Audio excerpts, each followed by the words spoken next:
Now, let's move on to our conversation for the show.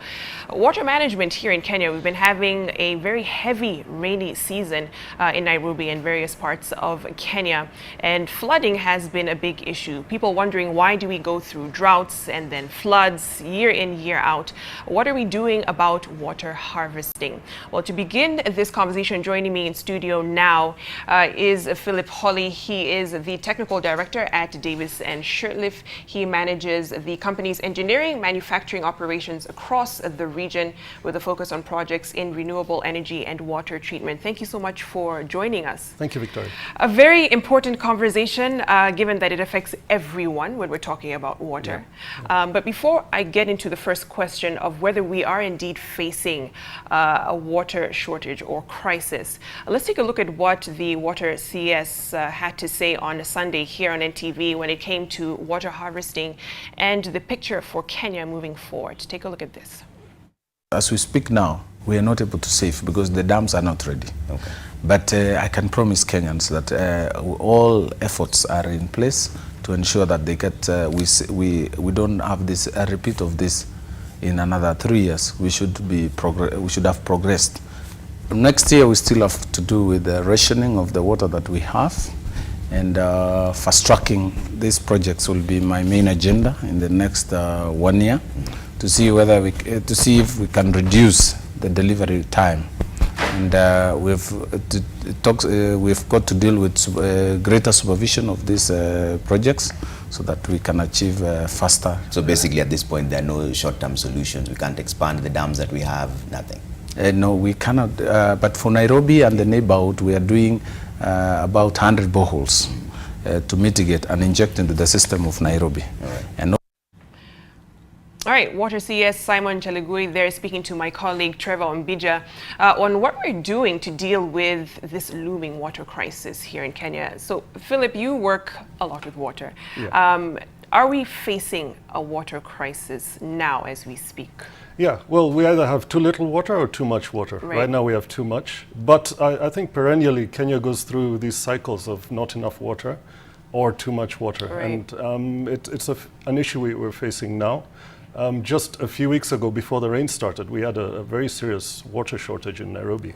So the crisis is real. It's not something that we can close our eyes and say is not there. Right. Yeah. And what are some of the contributing factors?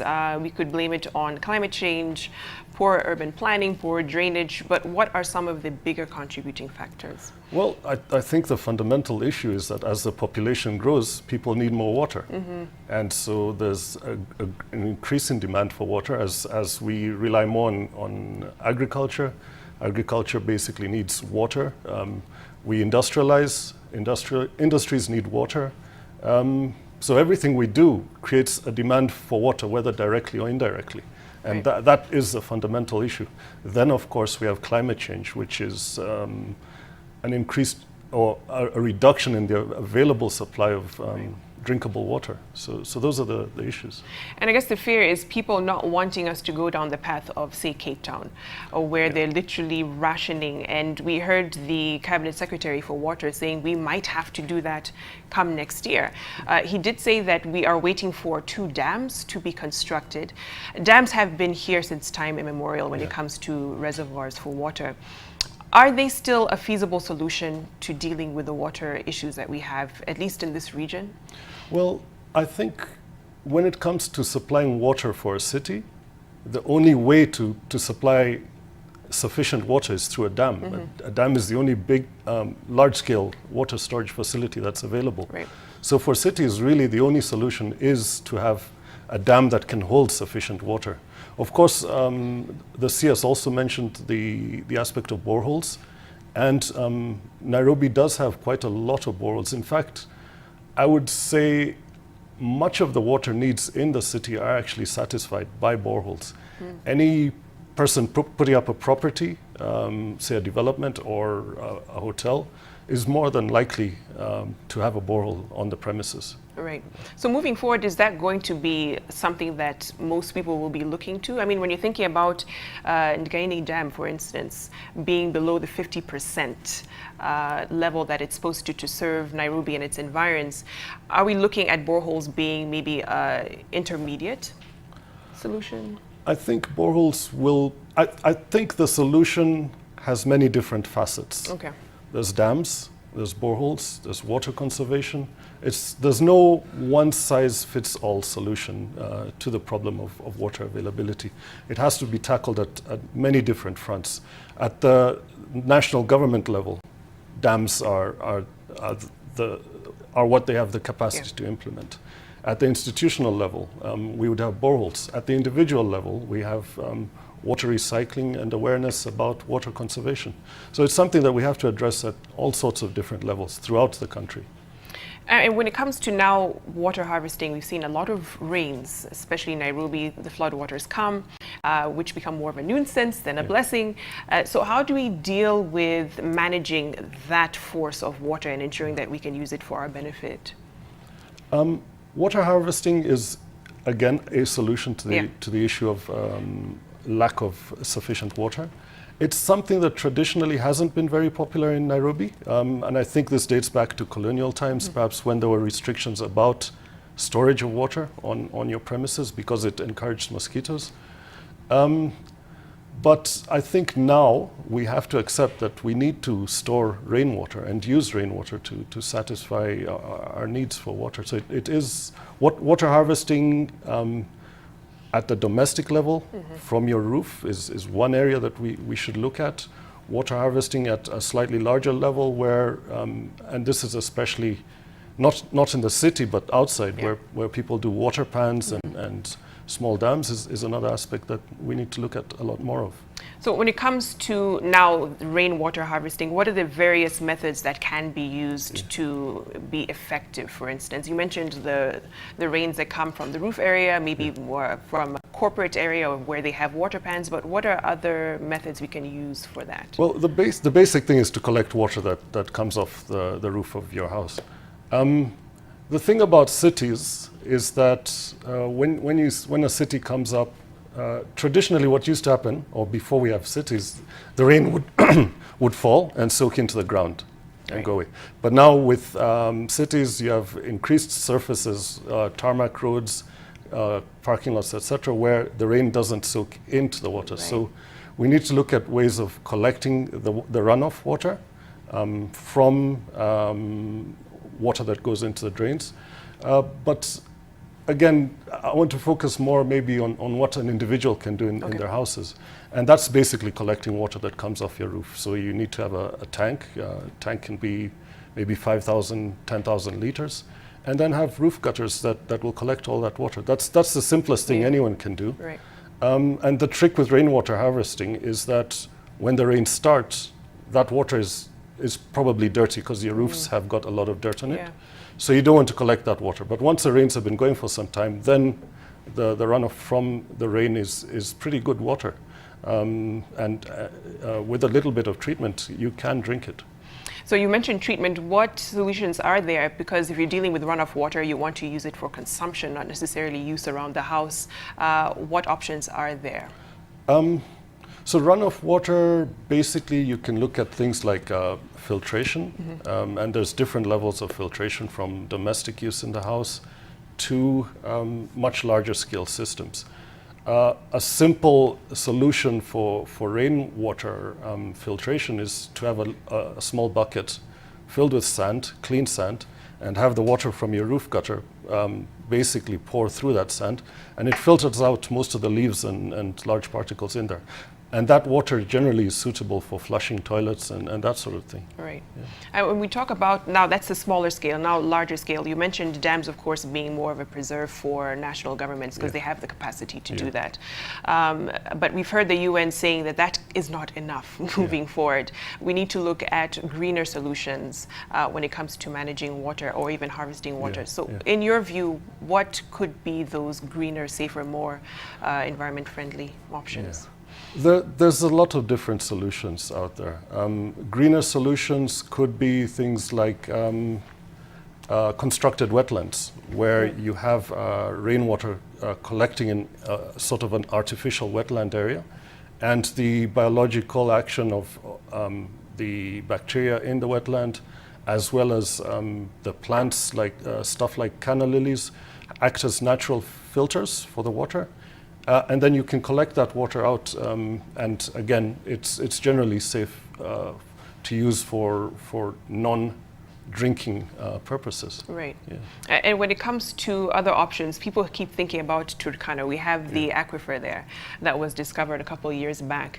Then later you see reports saying we can't consume that water because it's too salty. The US, however, pumped in, I believe it was 25 billion shillings to explore how we can actually use that water resource. Yeah. But I mean, how can we?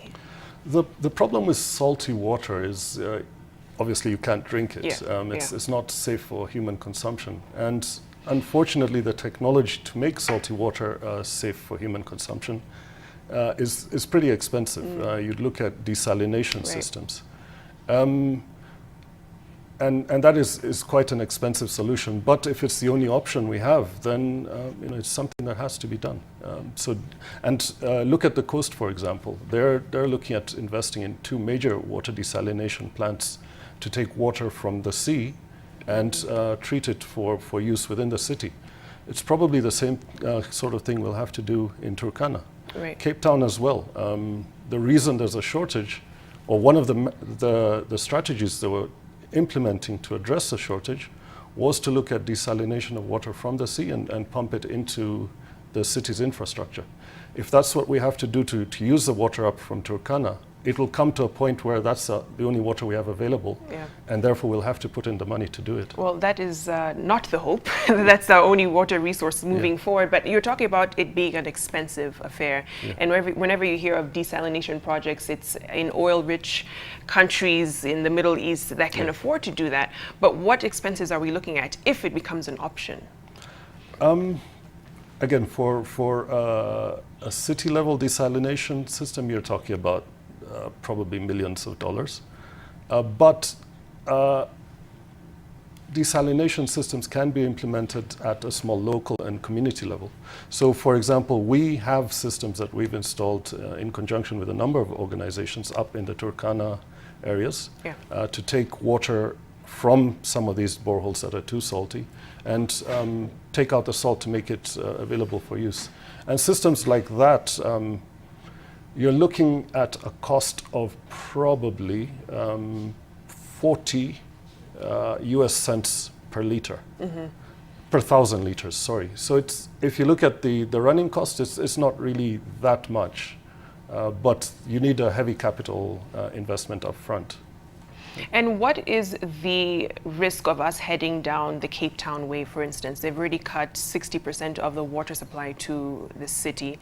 And the irony of being, like you're saying, next to the ocean and having this water issue in a city like Cape Town. But what is the risk for us here in Kenya? Considering that even when if we can put up that map from AFP of the UN showing a lot of the water scarce countries around the world, what can we do to avoid being in that position of Cape Town? Because you have the UN warning that by 2050, you'll have at least 5 billion people who can't access water. Well, I think if you look at the map, you'll see that Kenya is actually already a water scarce Yes, country. it's in the red, fact, it's a deeper red than Severe Cape Town. shortage.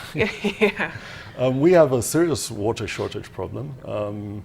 You take Mombasa, for example. I think Mombasa ran out of water a long time ago, and they're relying on desalination a lot. There's not enough municipal water in Mombasa to supply the needs. This is why they're investing in desalination plants right now. You look at the whole of the northeastern province, there is hardly any water there available. We are, I think, in a much more difficult situation than Cape Town because a much larger part of the country is facing severe challenges with regards to water availability. It's just the central areas where we do have enough water. So why do you think we haven't reached crisis mode then, if that's the case? I'm wondering, because we're dealing with a bigger population, as you're saying, a country, not a city. Yeah. I think we've gotten used to managing it. Yeah. We have boreholes, we have We have these people, these water sellers, the guys that you see pushing their kotenis down the middle of the highways delivering water. We have a lot of solutions actually that we rely on in Kenya that in Cape Town I don't think they've gotten to yet. We had some staff from our office in Cape Town, and they were they were saying that if they had access to some of the solutions that we are already delivering here in Kenya, they would not be in such a dire strait. Correct. The thing is, in the Cape, people have traditionally relied on the councils and the utilities to provide them with water, and have not had to look at their own local solutions that they can implement. So, for example, in Mombasa, many hotels have their own desalination systems. This doesn't happen that much in the Cape because they rely on council water. So we've taken measures already, having gone through this for such a long time, to address the water shortage issue. So should we get to that point where they do indeed begin rationing, the CS pointed to that being a possibility next year. What can people be doing? You mentioned, of course, harvesting your own water at home, but what can we do now? I mean, should people start rationing themselves, doing self-ration programs before it gets to the point where it's a government-sanctioned program? Well, I don't know about where you live, but where I live, we have water once a week. Wow. And you know, water rationing is a reality already. Whether it's a publicly announced campaign or whether it's something that the utility is forced to do just because of lack of availability, we do have water rationing programs in place, and they come and go depending on the level of water in the dams. What can people do? I usually use 3 words to try and explain to people what to think about when dealing with water scarcity. One is reduce, the next word is reuse, and the third word is recycle. So reduce the amount of water you're using. Things like water efficient fixtures, water efficient shower heads. It's a simple thing you can install in your house and reduce the amount of water you're using. Reuse. The water you use washing your dishes can be used to flush your toilets. Now that's maybe a drastic measure, but it's something you can think about. And then recycling is basically going a bit of a step further, but there are systems that you can install, for example, on your septic tank, and take that water, basically your sewage, treat it very simply, and you can use that water for irrigation. Or again, even for flushing toilets, if your household system is designed to separate, say, your non-potable from your potable water sources. So reduce the amount of water you're using, reuse it, and recycle. And lastly, as we wrap up, what would you recommend now to the government? That's now to citizens in terms of what they can do, but government moving forward, what policies, measures can they put in place to ensure? I mean, we've heard from the CS what they're already doing, but what more can they do? Well, I think first of all, the government is doing a lot to try and address the water shortage problem. First step is to make sure we have sufficient water reserves. Then there's the water distribution infrastructure. We're always hearing about burst pipes where water is flowing out. So maintaining the water distribution networks is another important step. And I know the county government here in Nairobi and across are always looking at how they can improve maintaining the infrastructure. Then there's public awareness. The government also needs to make people aware of the fact that water is a crucial resource for the country, and that we all as a country need to come together to try and manage that very precious resource that is water. Absolutely. Thank you so much for your time, Philip. And I hope this is being heard loud and clear from the viewers in terms of what we need to do to not just preserve, but ensure that we have enough water, not for us, but also the future generations.